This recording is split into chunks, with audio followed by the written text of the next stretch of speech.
The Bad Jar.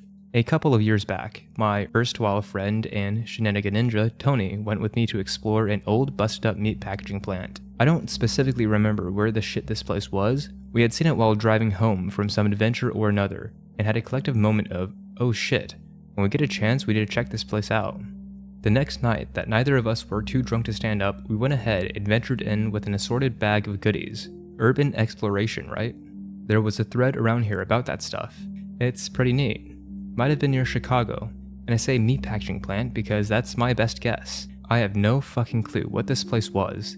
It had lockers and slaughterhouse type things, big old blown out freezers and truck loading bays, all kinds of cool shit. Breaking in wasn't difficult. Shitty wooden fence and no actual security to speak of meant our greatest risk of invading this place was tetanus. It was a multi-floored rectangle-shaped structure that looked like it had been abandoned for at least 20 years. Some of the shit we found in there, like old newspaper and shit, referenced things earlier though, but it wasn't like a pristine site. People had been there before. Tony and I first inspected what we had hoped would be the office area. A small cubicle farm that was filled with rotting papers, busted up crates, fungal curiosities, and a fuck ton of erasers. They were the old pink pig type erasers, and they had grown rock hard and cracked with age. Tony apparently used to regularly eat them as a kid. I was more of a crayon and Elmer's glue kid. At this stage of our exploration, neither of us had our creepy senses kicked. Yeah, we kind of expected it, to be honest. Of course, we were hunting for weird shit. I think that's why anyone goes into places like this. Mostly it was smelly, dark, and kind of boring. We hit minor pay dirt when in one of the side communal bathrooms, Tony found a broken bong and a stack of old Penthouse magazines. They were shoved in the bowl of an old dry toilet, and in the tank there were some partially torn baggies of brown moldy stuff. Tony and I expertly deduced that this was some dude's secret lair where he got high, jerked off, and then wrote angry poetry about how he was too smart for normal society before passing out. The graffiti in here was much more boring than the weird absurd shit I used to find in Japan. Mostly illegible tag names and dicks. Lots and lots of dicks. Dicks. Everywhere. Anyways, shit got interesting when after about 3 hours of screwing around in the upper levels, Tony found a flight of stairs leading down into what we assumed at first to be a small basement area. Maybe like storage for maintenance and shit, or something. We had pretty solid flashlights, so the dark wasn't a big deal, but the stairs were as old as Babylonian dog shit and very small.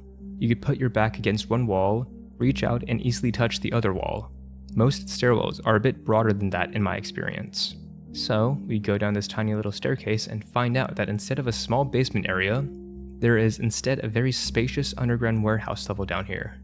Lots and lots of empty space, and I presume somewhere back there were ramps leading up to bays and shit. The ceiling was pretty low, and just about everything was concrete. There was also a ridiculously large assortment of crap down here. Lots of shopping carts, trash bags filled with old clothes, and wooden pallets propped up everywhere. Tony found a pile of clothes hangers that was bigger than his car. Near this pile was a large amount of old fucked up shoes that were paired together and set side by side. Most of the shoes were mismatched, but you could tell that someone had at least tried to match them by relative compatibility. Not far from this area were some of those blown out walk-in freezer things. They had been converted into small dens, and they had been converted into small dens. Lots of old rugs, carpeting, and fucked up sleeping bags. There were a couple of fire-blackened spots near the doors, and the best we could figure is some old crazy ass, or a clan of crazy asses must have used this area as their chief sleeping spot. Inevitably, we found what we assumed to be the shitting place, and that was where we found the Bad Jar. It was a smaller chamber off to the side that was filled with old rank fecal matter, an enormous quantity of what we assumed to be bathroom mats and jars. Jars everywhere, stacked up on top of each other, laying on the floor. Intact jars filled with vile what the fuck and broken jars, laying in a dark amber black stain on the floor. We were hilariously grossed out by the thing and immediately started daring each other to go further into the obviously hepatitis-riddled shit chamber. Now here is where I must confess a weakness to taking stupid fucking dares. Tony is almost as bad as me. I mean, you could dare him to run up to an old lady, drop his pants, and shit on the sidewalk in front of her, and he'd take it gleefully.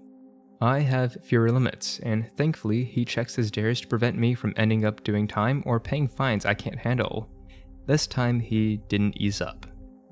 "Go in there and lift up those mats," says Tony. Fuck you, I'm not going in there. It's a literal pile of shit. It can't be stable, and God knows how many diseases are hiding in there. I'm gonna catch like a leprosy AIDS hybrid and die shitting my lungs out. Go in there, I dare you. If you don't, you are a... I can't say that. And I'm going to fucking tell everyone. First of all, Tony, I think that's a double fucking negative. And second of all, homosexuality is a valid lifestyle and not something to be used as a demeaning label. I mean, come on, this isn't the Dark Ages. I can't say that again. I find your choice of insults to be detrimental to your character, and the impact it's having on me is negligible. What the fuck did you just call me? I didn't call you shit, clown shoes. That last word, what the fuck did you say? Negligible? Yeah, fuck you, I'm Italian, you cunt. Tony, go in there or I'm gonna tell the girls you are a chicken fucker. Oh, fuck you. And so, there I go, boldly striding to my doom in a room filled with an actual mountain of shit. It was old, it was crusty, and it was not stable. It was like walking on trash bags filled with jelly beans and road tar. It was disgusting and had this weirdly acidic, acrid smell, almost chalky. It felt like the stench was so bad, my brain was making up things as it went, and it was just grasping for straws. It smelled like stale root beer towards the end. When I reached the far side of the room, I saw a stack of mason jars, one of which was like a third filled with liquid. It was dirty as fuck. I grabbed this jar and squelched back to Tony, intending to throw it at him or something. Luckily, most of the shit chamber was dried out, but there was still some horrible moisture down in that heap. Tony was laughing his ass off at me. I was chuckling as I worked the lid off the jar. I was going to splash him with that shit. Fuck you, Tony, I climbed shit mountain and now you're getting a taste. It took a second and Tony was still laughing. Backing up, he knew what was about to go down. I worked the lid until it came off with a little pop noise. It was one of those two-part lids, like the screw-on thing is separate from the lid, pop and clink. A mason jar, he means mason jar for fuck's sake. The effect was pretty damn immediate. The heap of clothes hangers across from us just fucking collapses. A split second later, those neat line of ugly shoes just go goddamn flying. There wasn't a huge amount of noise, just a crash of wire and these little plap noises as shoes hit the wall. Tony backs himself into one of the walls on the corridor and scans the room. I tense up and freeze, waiting for something to react to, besides just shit falling over. Our weird shit-o-meters just went from 0 to oh fuck me in half a second. There's this smell, like fresh rotten feces and overripe tomatoes from behind me that hits the back of my neck like warm breath. That smell was tangible. It gets dark, and it gets dark fast. Our lamps are still going just fine, it's just the range they had and the ambient spell shrank up. Within moments, all we had were these little limpid cones of light in the pitch black. I slid over to Tony, still a bit locked up. I didn't have anything I could properly react to. We could hear a disturbing noise, like someone taking cinder blocks and grinding them together. The smell is pouring in around us, and we can fucking see it. It's this hazy brown shit flooding in from around us.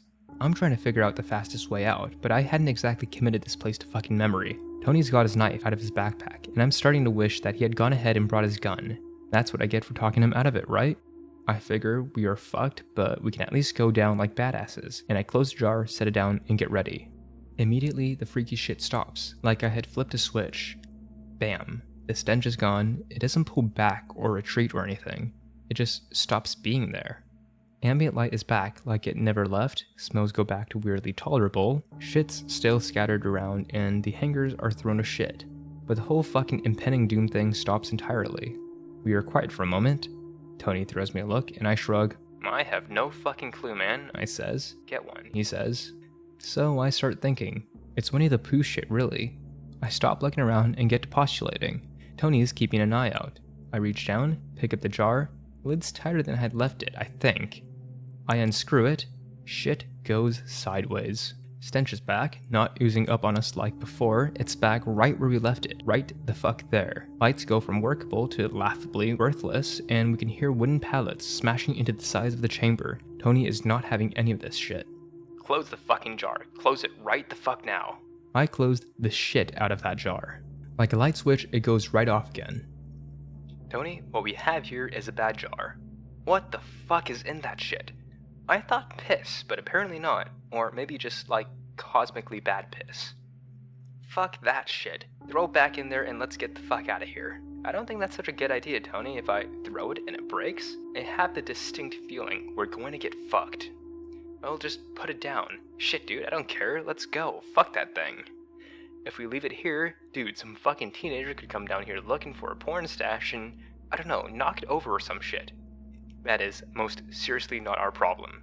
Yeah, I don't know, man. I don't think we should just leave it here. Shit's dangerous. Shit is dangerous. Whatever, just don't fucking open it. Let's get out of here, and you're carrying that fucking thing. Roger that, princess. Buy me a tiara. Eat a dick. Which pretty much settled it.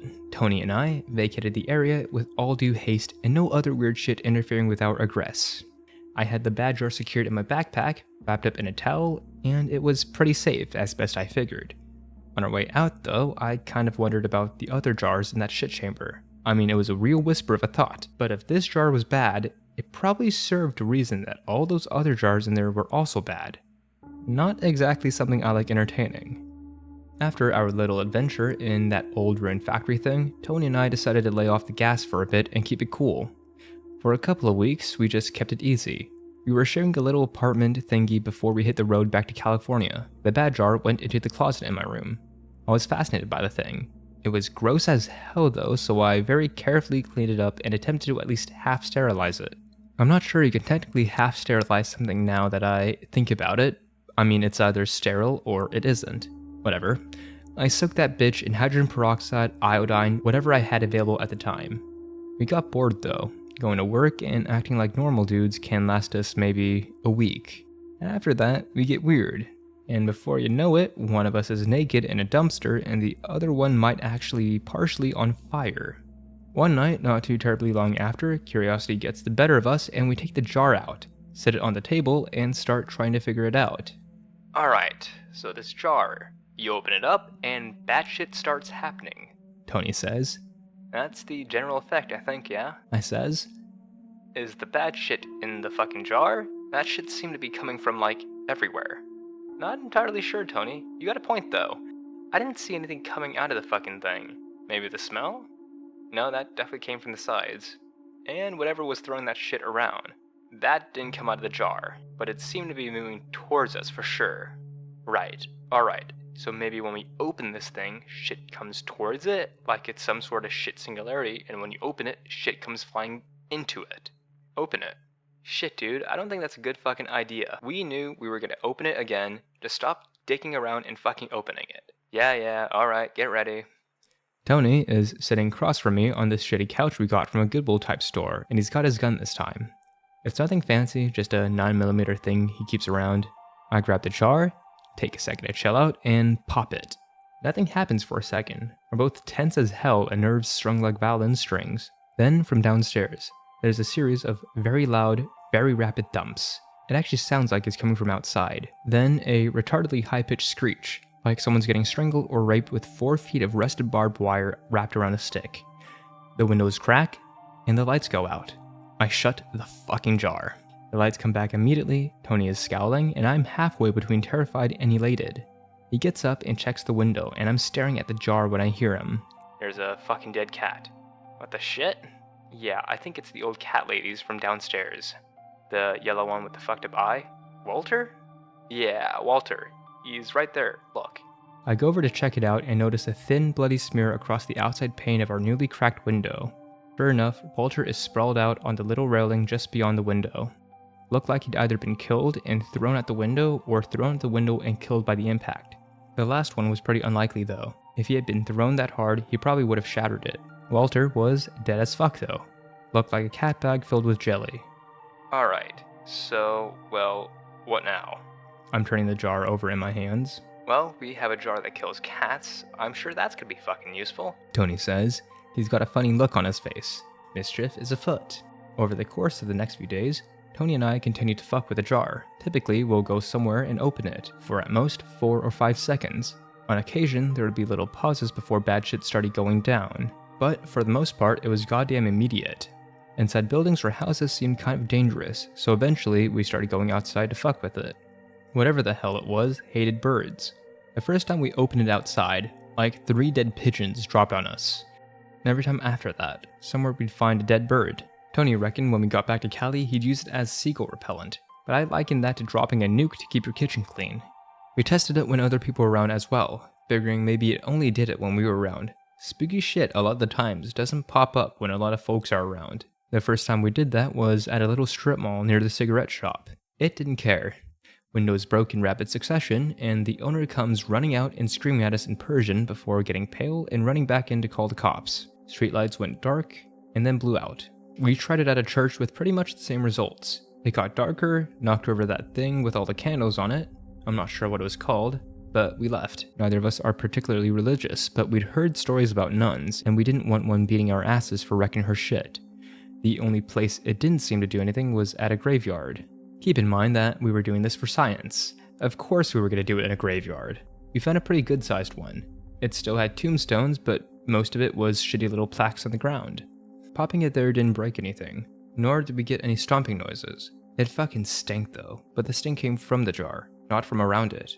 For some damn reason, that made it a bit more unnerving. I sloshed it around, Tony fidgeted, I got irritated. "Fucking do something, jar. Maybe it's afraid of graveyards," he says. "Maybe. Doesn't make any fucking sense though.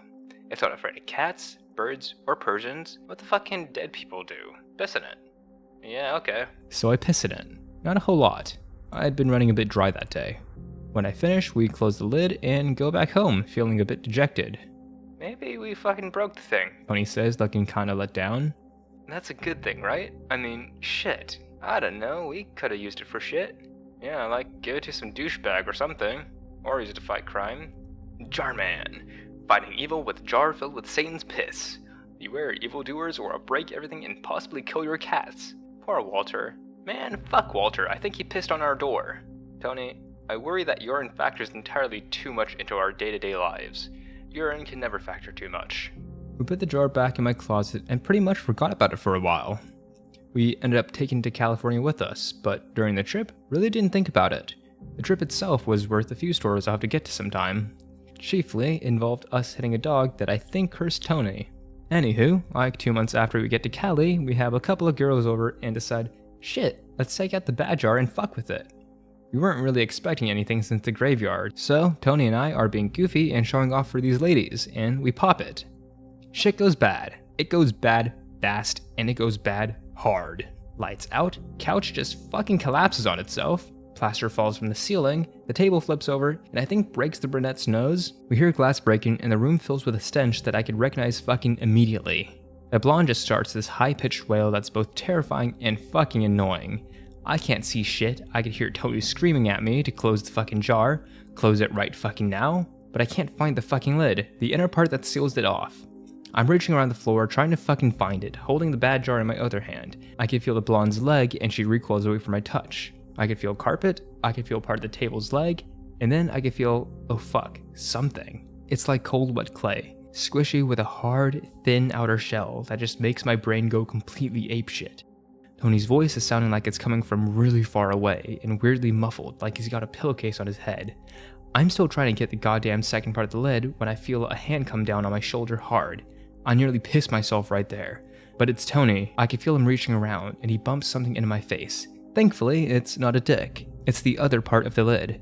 And I get that shit on fucking fast. There's a sound building. A low, weird rumble that sounds like a stomach growling. But it's fucking loud and it's making everything vibrate. The lid goes on and the sound cuts off. It's still dark and the girls are alternately screaming and crying. I could hear Tony cursing colorfully and move off towards the kitchen banging into shit as he goes. I'm trying to feel around for the girls and I find one. I think the brunette. But she's curled up on the floor and when I feel out her head, she fucking bites me. Tony manages to find a flashlight and he hits us with the beam. Everything had gone to hell. There is weird brown shit all over the fucking walls. In this case, I'm not using shit as my general term for stuff. I mean literal shit. Our furniture is fucking broke to hell. The brunette is curled up, bleeding, and the blonde is screaming at us. She is pissed the fuck off. I try and work some damage control, make sure the brunette is alright, but those two want absolutely nothing to fucking do with us. And when I go home, right fucking now. I don't blame him. But I think the blonde saw the looks on our faces and figured that while assholes, we weren't the bad thing that just happened. We were still responsible for it though. They left and we were not going to get laid that night. Tony and I managed to find some candles and another flashlight and inspect the damage. This is like 11 at night. There is actual shit on the walls. It is cold and has that muffled root beer smell going on. The walls have these black splotches of like mildew or something all over them, and everything wood feels soft and rotted. We get our shit and get out, deciding that tonight we are going to go over to a mutual friend of ours' house and crash there. Z is rad as hell and has often sheltered us from the storms of our own stupidity. It's on our way to the car that we notice there aren't any fucking lights anywhere in the building. People are coming out of their apartments with flashlights and candles. Kids are crying in the background, folks are asking questions. We get the fuck out. Halfway to Z's house, I notice Tony's got some patches of fucking hair missing. Like it just fell out. We collectively what the fuck, and he points out that I have the same shit going on. Feeling it with my hands, I could find like 2 or 3 big spots where the hair just isn't there, and a couple of more where the hair just comes off in my hands. We get there, and Z opens up the door in her pajamas with irritation written in large cartoonish block letters on her face. She lightens up real fast when she gets a good look at us, and we start filling her in. We take turns dishing out the whole story. I start first while Tony grabs a shower and changes clothes. Then when he's done, we switch. It's like 2 a.m. when she's finally filled in, and the general rule is that we could stay there until we get shit together. But we have to help with rent, and we cannot, under any circumstances, open the fucking jar. Z's smarter than the two of us combined, I think, but I'm pretty sure I've got nicer legs.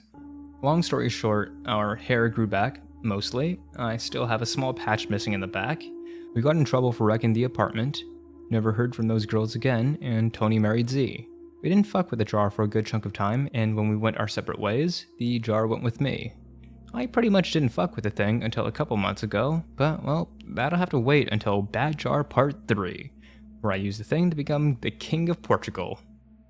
Flash forward a bit to more recent times. I'm happily married and living a life that I consider pretty nice, all things considered.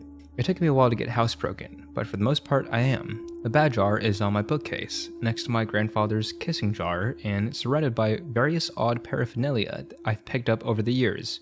I love my bookshelf. It has spooky shit, old talisman, weird books I haven't been able to figure out yet, and one of those voodoo grease thingies.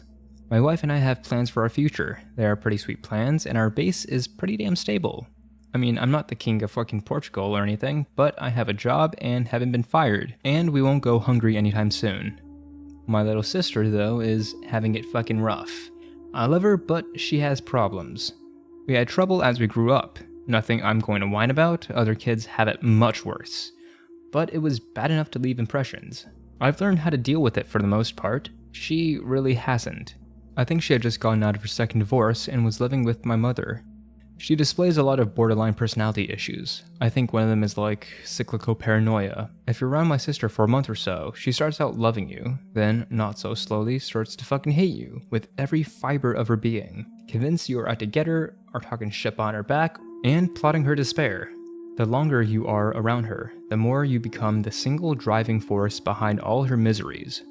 She refuses medication and eventually self-destructs, abandoning everything before finding shelter from someone and starting the cycle again. My mother gave it her best shot, but it happened and I was the next refuge for my sister. I knew what was going to happen, but figured as her brother, I needed to help her as best I could. I took her in and had a plan of getting her some professional help before shit exploded. Long story short, yeah, that didn't happen. I miscalculated pretty terribly. I had introduced my wife to the bad jars a ways back. She's got the most brilliantly rational mind. She grew up in a very fundamentalist Christian family, so I respect her bravery when she finally decided to break from that and go her own way. She's a bit of a Dawkins girl now, which has led us to some fun conversations. I'll usually start telling her a story and she'll listen. At the end, she always has questions, and some of them are brutal. She not infrequently calls me on my bullshit. My ace in the hole was the bad jar though. I gave her a huge heads up on this thing during one particular night and we set up for it. We weren't going to pull this shit at home, especially if my sister was around. She had been getting worse the past few weeks, and though she said she had been going to her therapist, we had doubts. Instead, we went over to a buddy's house and borrowed his garage. We told Aaron we were going to have particularly vile sex, and we needed a place where we wouldn't get the cops called on us. He was cool with it. Anywho, Ash and I are sitting there, and I'm starting to second guess this. She and I are always conversating about shit like this. She's brave as shit though, and starts heckling me about dicking around with it. It's not that she wanted to prove me wrong or anything, she was just genuinely curious. So I figure, fuck it, and I pop it. I have the lid off for maybe 2-3 seconds tops. Shit gets dark, the washing machine goes flying into the mini fridge by the door, and there's a horribly loud snapping sound as the chain in the garage door opener busts. That sound comes in too, that head-achingly low and loud stomach-rumbling roar. It's picking up where it left off this time, and it's coming up hard. I can hear Ash muttering, "Oh shit, oh shit, oh shit," under her breath, like some sort of mantra, and I seal the fucking thing up again.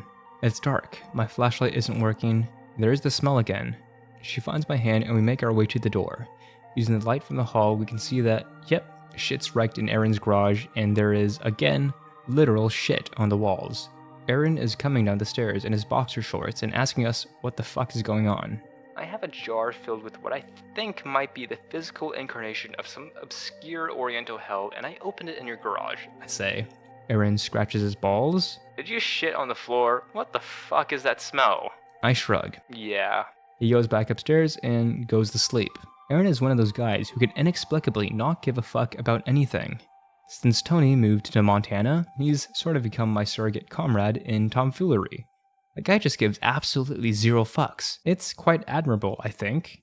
Ash and I clean up his garage, of course. We have to change the light bulbs. The ones that aren't broken completely are filled with this fucking mildewy gunk. She wants to experiment with the goddamn thing now. I said she was a curious girl, and I wasn't kidding. She starts doing research and digging up stuff. Not too much avail, really. Anything appropriate is usually mired in some folklore or bullshit pseudoscience.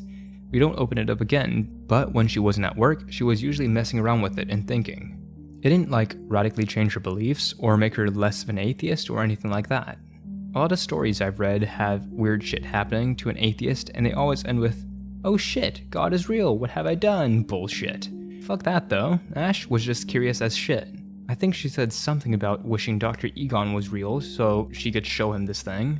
I do remember her bringing up stuff about ghost lores being used in different cultures as substances which could attract unclean spirits and shit to keep them away from more sensitive areas. The substance in one of these ghost lures was like bile and other bodily humors, and bad things found the scent of it irresistible. But nothing she managed to find said they would literally wreck everything and shit on the walls when they smelled it. I suggested it somehow summoned dead meth heads. The bad jar goes up on my shelf, right next to a much nicer, if more melancholy jar, and we go back to our routine. Most of mine is currently involving talking my sister down and trying to make sure she stays on her medication. I'm pretty sure by now you might see where this is going. And yeah, it's going there. My sister finally reaches her fucking critical mass. It comes up fast. I wish I could say it came out of nowhere, but I'd be lying more than I could tolerate if I did so. The thing that did honestly come out of nowhere was its direction.